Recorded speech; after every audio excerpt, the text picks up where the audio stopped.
નમસ્કાર દર્શક મિત્રો, હું છું રૂપલ વણેચિયા. સંપૂર્ણ ન્યૂઝમાં આપનું સ્વાગત છે. ભારત વિકાસ પરિષદ પાલનપુર પશ્ચિમ શાખા દ્વારા તારીખ 9 ઓગસ્ટે રાષ્ટ્રીય સમૂહગાન સ્પર્ધા ચેતના કે સ્વરનું આયોજન કરવામાં આવ્યું હતું. સ્પર્ધામાં વિવિધ શાળાઓની કુલ 8 ટીમોએ ભાગ લીધો હતો. દેશભક્તિના ગીતોના સમૂહગાનથી સમગ્ર કાર્યક્રમ સ્થળ રાષ્ટ્રપ્રેમના રંગે રંગાયું હતું.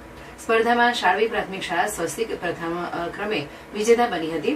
પ્રથમ 3 ક્રમ મેળવનાર શાળાઓને મોમેન્ટો અર્પણ કરીને સન્માનિત કરવામાં આવી હતી.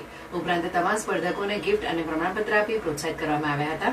કાર્યક્રમમાં મુખ્ય મહેમાન તરીકે SS ગોવિંદાના મેનેજિંગ ટ્રસ્ટી રામચંદભાઈ ગોવિંદા ઉપસ્થિત રહ્યા હતા. તેમની સાથે દિનેશભાઈ વોરા, સોનલબેન મોઢ, વિશ્વેશભાઈ જોશી અને લલિતભાઈ મહેશ્વરી સહિતના મહાનુભાવો ઉપસ્થિત રહ્યા હતા. શાખા પ્રમુખ લાલજીભાઈ જુડાલ, મંત્રી રમેશભાઈ સોલંકી, સંયોજક હિરેનભાઈ દવે અને સહસંયોજક હાર્દિકભાઈ જોશીના માર્ગદર્શન હેઠળ કાર્યક્રમ સફળતાપૂર્વક યોજાયો હતો. કાર્યક્રમમાં પ્રાંત પદાધિકારીઓ, ભૂતપૂર્વ પ્રમુખો, કન્વીનરો, મહિલા સહભાગીઓ, સભ્યો, શિક્ષકો તથા મોટી સંખ્યામાં વિદ્યાર્થીઓ ઉપસ્થિત રહ્યા હતા. કાર્યક્રમનું સંચાલન હાર્દિકભાઈ જોશીએ કર્યું હતું, જ્યારે આભાર વિધિ રમેશભાઈ સોલંકીએ કરી હતી.